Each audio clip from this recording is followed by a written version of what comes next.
Hello everyone, ये हमारा second video है। ठीक है। इस वीडियो में हम लोग नेक्स्ट 4 क्वेश्चन डिस्कस करेंगे इकोनॉमिक एंड सोशल इश्यूज के। देखते हैं किस तरह के क्वेश्चंस हमारे पास आएंगे, क्या उनकी डिस्क्रिप्टिव एल्गोरिदम है। समझेंगे क्वेश्चंस को और उन पे काम करेंगे। चलिए शुरू करते हैं। तो यहाँ पे हम लोग क्वेश्चन नंबर 5 से शुरू करेंगे। 4 क्वेश्चन हम लोगों ने पिछले वीडियो में कर लिए थे। क्वेश्चन बोलता है health and education are foundation pillars of human capital development. यहाँ पे हेल्थ और एजुकेशन की बात हो रही है। पीछे हमने क्या करा था? पीछे हमने पॉवर्टी और अनएम्प्लॉयमेंट को डिस्कस करा था। अब हम हेल्थ और एजुकेशन पे मूव करें। They are the foundation pillars of human capital development. Discuss government initiatives aimed at strengthening health and education outcomes in rural areas. ठीक है। तो हेल्थ और एजुकेशन के लिए हम लोगों ने रूरल एरियाज में क्या करा है वो हमें इसके अंदर बताना है। आंसर हमारा कुछ इस तरह से है। सबसे पहले हम लोग क्या करेंगे इसके अंदर? सबसे पहले हम अपना इसमें इंट्रोडक्शन देंगे। ह्यूमन कैपिटल को डिफाइन करेंगे, ह्यूमन कैपिटल क्या होती है, उसका रेलेवेंस क्या है रूरल डेवलपमेंट की प्रोडक्टिविटी में। देन हेल्थ और एजुकेशन को बताएंगे as the core component of human capital formation. आपके अगर ह्यूमन लेबर जो भी है या ह्यूमन जो भी हैं आपके गांव में रूरल एरियाज में, उनकी हेल्थ अच्छी है, वो पढ़े लिखे हैं, तभी वो ह्यूमन कैपिटल के इंपॉर्टेंट कंपोनेंट्स होंगे। वो कोई एमएसएमई लगाएंगे, छोटी सी कोई इंडस्ट्री लगाएंगे, कोई छोटी सी सर्विस सेक्टर का कुछ सेटअप करेंगे। तो अगर वो पढ़े लिखे हैं, उनकी हेल्थ अच्छी है, तो वो ऐसा कुछ अच्छा काम करेंगे। जब वो कुछ ऐसा काम करेंगे तो इन रिटर्न दूसरे लोगों को भी जॉब्स मिलेंगी। तो ह्यूमन कैपिटल फॉर्मेशन के वो कोर कंपोनेंट्स हो गए। देन जो प्राइमरी हेल्थ केयर के गवर्नमेंट के इनिशिएटिव्स हैं, न्यूट्रिशन या मैटरनल चाइल्ड हेल्थ बेनिफिट्स हैं। मैटरनल चाइल्ड हेल्थ बेनिफिट्स आप एक बहुत इंपॉर्टेंट है, सोचिए कौन सा चल रहा है हमारा? प्रधानमंत्री मातृत्व योजना चल रही है, उसके बारे में हम बताएंगे। न्यूट्रिशन में हम नेशनल न्यूट्रिशन मिशन के बारे में बताएंगे। देन उसके बाद बताएंगे focus on access, affordability and health outcomes in rural areas. ये इन्हीं स्कीम्स के थ्रू हमारा हो जाएगा। यहाँ पे हमने हेल्थ इनिशिएटिव्स के बारे में बता दिया। अब इसके बाद हम लोग जो एजुकेशन सेक्टर पर जाएंगे, स्कूल एजुकेशन बताएंगे, एनरोलमेंट ड्राइव्स होती हैं वो बताएंगे, और क्वालिटी इंप्रूवमेंट मेजर्स गवर्नमेंट ने किस किस स्कीम के थ्रू लिए हैं। ना मेंशन क्या करना है आपको? स्कीम्स। स्कीम्स ही आपको यहाँ सारी मेंशन करनी है। Then we will mention digital education and infrastructure support in rural regions. Digital education and infrastructure support के बारे में बताएंगे। जैसे अब डिजिटल एजुकेशन के लिए सोचिए क्या क्या है ना। स्वयं पोर्टल है एक, स्ट्राइव पोर्टल है, इस तरह के और 3-4 पोर्टल्स हैं जो मिनिस्ट्री ऑफ एजुकेशन के हैं। तो यहाँ पे कौन सी स्कीम्स हमारी इंपॉर्टेंट हो गई? मिनिस्ट्री ऑफ एजुकेशन और मिनिस्ट्री ऑफ हेल्थ। ये दो मिनिस्ट्रीज आपकी इंपॉर्टेंट हो गई। पीछे हम लोगों ने अलग अलग स्कीम्स का करा था, यहाँ पे ministry of education, ministry of health की बात करेंगे। देन हम लोग नीड बताएंगे coordination between health, nutrition and education sectors. ये हम लोग बताएंगे इसके अंदर कि कैसे कोऑर्डिनेट करना है। फिर उसके बाद हम चैलेंजेस बताएंगे कि इसके अंदर क्या क्या चैलेंजेस है, जैसे क्वालिटी गैप्स आ रहे हैं, रीजनल डिस्पैरिटीज है, कैपेसिटी कॉन्स्ट्रेंट्स हैं, ये बताएंगे। और इसके लास्ट में हमारा कंक्लूजन आ जाएगा by linking human capital investment to long term economic growth and social development, है ना। और आउटकम बेसिस का जो भी आउटकम आएगा उस पर हम एम्फेसिस रखेंगे। कैसे रहेगा? जब आपका ह्यूमन कैपिटल अच्छा होगा। लॉन्ग टर्म इकोनॉमिक ग्रोथ कब आएगी? जब हमारे रूरल एरियाज में जॉब्स क्रिएट होंगी। जॉब्स क्रिएट होंगी, जॉब्स कैसे क्रिएट होंगी? जब वहां पर कुछ पढ़े लिखे लोग या बहुत ज़्यादा पढ़े लिखे लोग, जो बहुत सारे लोग हो जाएंगे, तो वो अलग अलग सर्विसेज शुरू करेंगे। कोई मान लीजिए साइबर कैफे खोल रहा है, मान लीजिए किसी ने किसी बैंक का बीसी मॉडल ले लिया है, तो गांव में फाइनेंशियल इंक्लूजन भी होगा उससे। गांव वालों के लिए एक बैंकिंग एक्टिविटीज़ का वहाँ पे डोर ओपन होगा, जिसके लिए गवर्नमेंट बहुत ज़्यादा फोकस करता है ना। फिर मान लीजिए किसी ने एक छोटी सी वहाँ पे कोई कंपनी लगा दी, फूड प्रोसेसिंग प्लांट लगा दिया। उन्होंने कुछ नहीं करा, जो आपके फ्रूट्स आ रहे हैं, फ्रूट्स का जूस बनाकर उसको पैक करके बेचना शुरू कर दिया। जैसे इतनी बड़ी बड़ी कंपनीज हो गई आपकी, रियल फ्रूट जैसे, फूड प्रोसेसिंग इंडस्ट्री लग गई। किसी ने ऐसा छोटा सा लोन लिया। जैसे इसका बहुत अच्छा आपको एक एग्जाम्पल बताता हूँ मैं। एक बहुत बड़ी कंपनी हो गई है, ऐसी छोटी सी कोऑपरेटिव कंपनी थी। ठीक है, आप लोगों ने टीवी में नाम सुना होगा, इसका एड भी आता था काफ़ी, लिज्जत पापड़। लिज्जत पापड़ एक छोटी सी ऐसी कोऑपरेटिव ग्रुप ऑफ लेडीज ने शुरू करा था, और अभी एक बहुत बड़ा ब्रांड बन गया पापड़ के लिए, पापड़ इंडस्ट्री के लिए। ऐसे ही पिकल इंडस्ट्रीज चल रही हैं। सिटीज में तो पिकल आपके अलग आते हैं, रूरल एरियाज में भी लोग अचार डाल के शहरों में बेचते हैं। ये छोटे छोटे, मैं आपको बता रहा हूँ, मैं आपको कोई बहुत बड़े ये नहीं बोल रहा कि आपने बहुत बड़ी करोड़ों की इंडस्ट्री लगा दी। बट जहां पर हमारे पास कुछ भी नहीं है वहां पे हम छोटी इंडस्ट्री से शुरू करके फिर इसको जो ग्रो करना है, ग्रो करने के लिए आपको एजुकेशन की नीड है। इस तरह से हमारा रूरल डेवलपमेंट होगा with the help of health sector और एजुकेशन सेक्टर। ठीक है, नेक्स्ट क्वेश्चन की तरफ चलते हैं। अब नेक्स्ट क्वेश्चन की अगर हम लोग बात करें, नेक्स्ट क्वेश्चन आता है हमारा मिशन अंत्योदय पे। ठीक है, क्वेश्चन क्या है, it aims to achieve convergence at gram panchayat level, यहीं पर आ गया। Examine its role in strengthening bottom up planning and improving rural development outcomes. तो उसके लिए अगर हमें मिशन अंत्योदय पता है और मिशन अंत्योदय में जो नंबर ऑफ स्कीम्स आती हैं ना, मिशन अंत्योदय की नंबर ऑफ स्कीम्स अगर हमें पता है तो ये क्वेश्चन मेरे हिसाब से हम लोगों के लिए टफ नहीं होना चाहिए। All we need to know कि मिशन अंत्योदय क्या है, मिशन अंत्योदय की क्या स्कीम्स हैं और अब तक उनका क्या हमारा टारगेट रहा है। मिशन की बात करेंगे, नंबर ऑफ स्कीम्स की बात करेंगे, इनके अचीवमेंट विज़ टारगेट्स, क्या टारगेट था, क्या अचीवमेंट था, वो सब कुछ हम इसके अंदर देखेंगे। देखते हैं इसकी स्ट्रेटेजी में हमने क्या डिस्कस करा है। स्ट्रेटेजी में अगर बात करते हैं तो सबसे पहले हमारा क्या है, एज ऑलवेज सबसे पहले हम अपने इंट्रोडक्शन की बात कर रहे हैं। इंट्रोडक्शन में हम मिशन अंत्योदय को डिफाइन करेंगे। ठीक है, ग्राम पंचायत सेंट्रिक इनिशिएटिव है, इसके बारे में सब कुछ बताएंगे। फिर इसका फोकस और convergence and outcome based planning जो है वो हम लोग बताएंगे कि इसका कन्वर्जेंस कैसे हो रहा है, कौन कौन सी स्कीम के साथ इसका कन्वर्जेंस किया जा रहा है। फिर उसके बाद हम लोग role of gram panchayat development plans बताएंगे कि इनका क्या रोल है, कि इन्हीं की हेल्प से हमारे जो लोकल डेवलपमेंट नीड्स हैं, लोकल डेवलपमेंट नीड्स पे काम होता है इसकी हेल्प से। फिर उसके बाद हम लोग बताएंगे कि कम्युनिकेशन पार्टिसिपेशन क्या होता है, डिसेंट्रलाइज डिसीजन मेकिंग क्या होती है, ये हम लोग बताएंगे। फिर ये इसके बाद मतलब तो सबसे पहले तो हमने अपना इंट्रोडक्शन दे दिया और बॉटम अप प्लानिंग मैकेनिज्म के बारे में बता दिया। फिर उसके बाद हम देखेंगे कि स्कीम कन्वर्जेंस फ्रेमवर्क क्या है। जो कन्वर्जेंस स्कीम्स है जैसे मनरेगा हो गई, आवास योजना हो गई, एनआरएलएम हो गया, जेजीएम हो गया, एसबीएम हो गया, इन सारी स्कीम्स के बारे में, क्यों, क्योंकि ये सब मिशन अंत्योदय के साथ में मिलकर काम करती हैं। कन्वर्जेंस में होता है कि मल्टीपल स्कीम साथ में काम कर रही है। And explain how pooling resources reduces duplication and improve service delivery.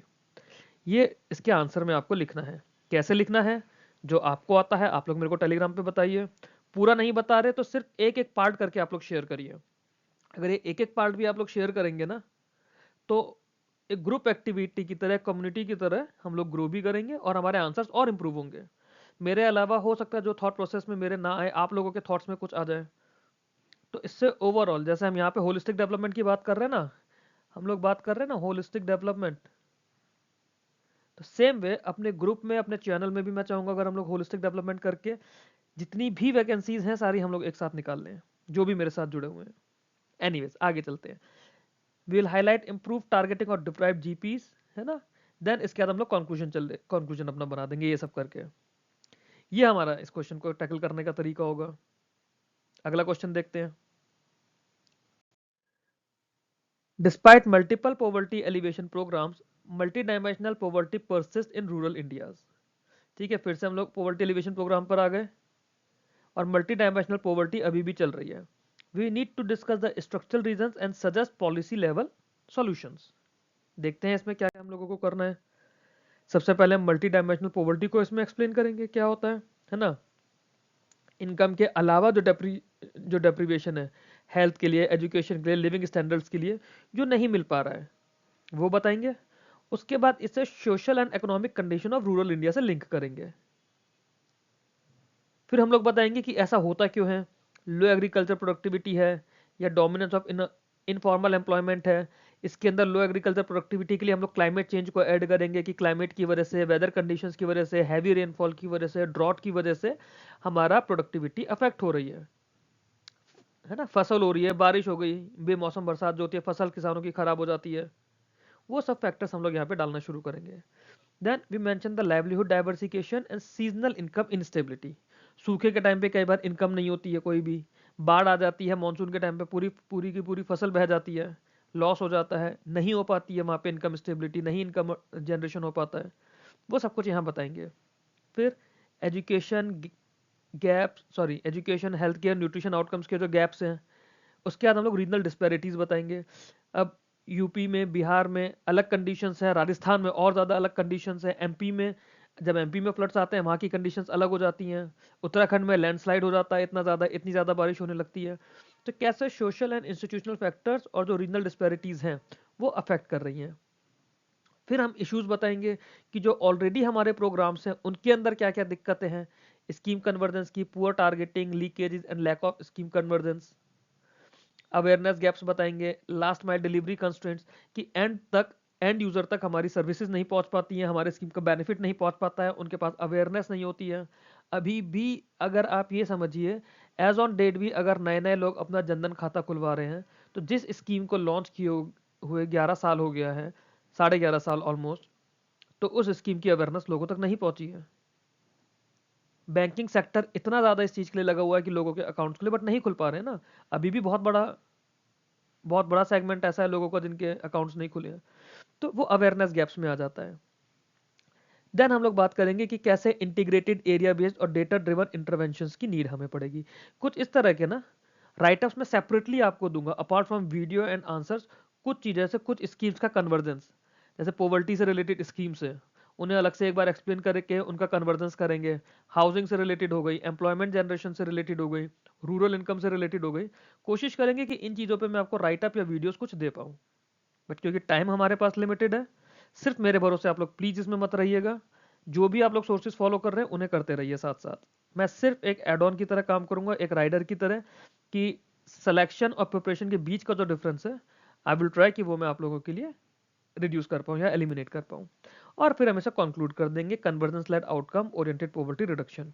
कैसे कंक्लूड करेंगे, जो गवर्नमेंट ने इन चीज़ों पर पार्लियामेंट में अलग अलग टाइम पर बोला होता है उसे मिलाकर, वो आपको पीआईबी की अपडेट्स में मिलेगा सारा। कुछ अपडेट्स ऐसी मैं आपके साथ शेयर करूंगा विद द टाइम, इसको हम लोग करेंगे। अगला हम लोगों के पास सवाल है, financial inclusion has moved beyond account opening to usage and impact, evaluate India's financial inclusion initiatives and enhancing rural livelihoods. तो अब अगर हम इसमें देखें, पहले तो फाइनेंशियल इंक्लूजन था कि बेसिक बैंकिंग एक्टिविटीज हमें देनी होती थी, ठीक है, हम लोग बात करते थे बेसिक बैंकिंग एक्टिविटीज की। अब हम लोग फाइनेंशियल इंक्लूजन में बात करते हैं फाइनेंशियल सर्विसेज की, फाइनेंशियल सर्विसेज। तो फाइनेंशियल सर्विसेज में अपार्ट फ्रॉम बैंकिंग या अकाउंट ओपनिंग हम क्या दे रहे हैं, हम उन्हें इंश्योरेंस देते हैं, हम उन्हें पेंशन देते हैं, हम उन्हें सोशल सिक्योरिटी स्कीम से जोड़ते हैं, डीबीटी होता है हमारे डायरेक्ट बेनिफिशियरी ट्रांसफर जो हम लोग करते हैं, या डायरेक्ट बेनिफिट ट्रांसफर हम लोग करते हैं। तो ये सब चीज़ें हमारे फाइनेंशियल इंक्लूजन को बियॉन्ड अकाउंट ओपनिंग से जोड़ रही हैं।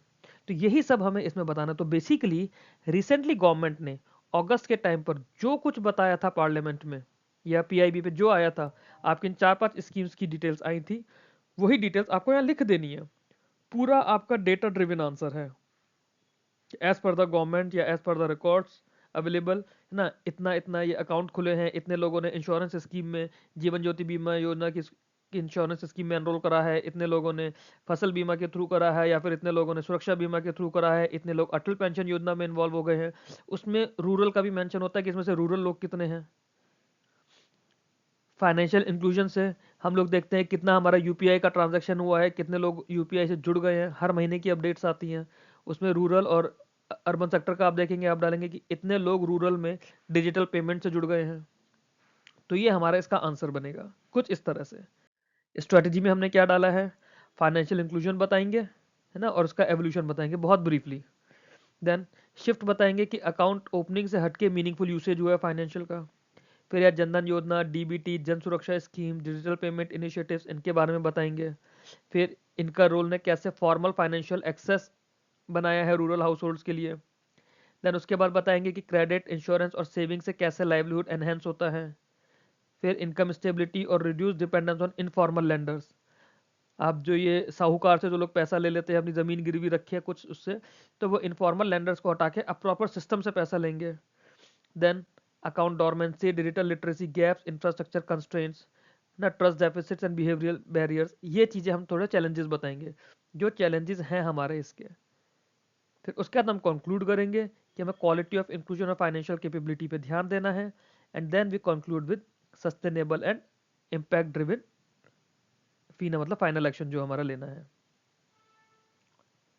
ठीक है, क्लियर। ये 4 सवाल इस वीडियो के लिए थे। नेक्स्ट वीडियो में हम क्वेश्चन नंबर 9 से 12 डिस्कस करेंगे। अगर आप लोग को इसका फीडबैक देना चाहते हैं तो प्लीज़ मेरे को टेलीग्राम पे फिर कमेंट बॉक्स में फीडबैक दीजिए। लगता है किसी तरह से मैं इम्प्रूव करूँ तो आप लोग मेरे को इम्प्रूवमेंट में हेल्प कीजिए, थोड़ा सजेशन दीजिए कि और आप लोग क्या चाहते हैं कि आप लोगों का एग्ज़ाम प्रिपरेशन, एग्ज़ाम की तैयारी में मैं अपना हेल्प कर पाऊँ। Thank you very much. तो ये थी मेरी वीडियो सीरीज जिसमें हमने ईएसआई के 4 डिस्क्रिप्टिव क्वेश्चंस को डिस्कस करा। अगर आप लोगों को ये वीडियो डिस्क्रिप्टिव की आंसर एल्गोरिदम जो मैंने बनाई है, अगर आपको ये अच्छा लगता है तो आप लोग मेरे पास टेलीग्राम चैनल पे इसके थ्रू जुड़ सकते हैं। मेरे टेलीग्राम चैनल का हैंडल है। यहाँ पर हम लोग इनके प्रॉपर आंसर्स को डिस्कस करेंगे। आप लोग अगर कुछ इनपुट देंगे तो उसको भी डिस्कस करेंगे। Thank you very much.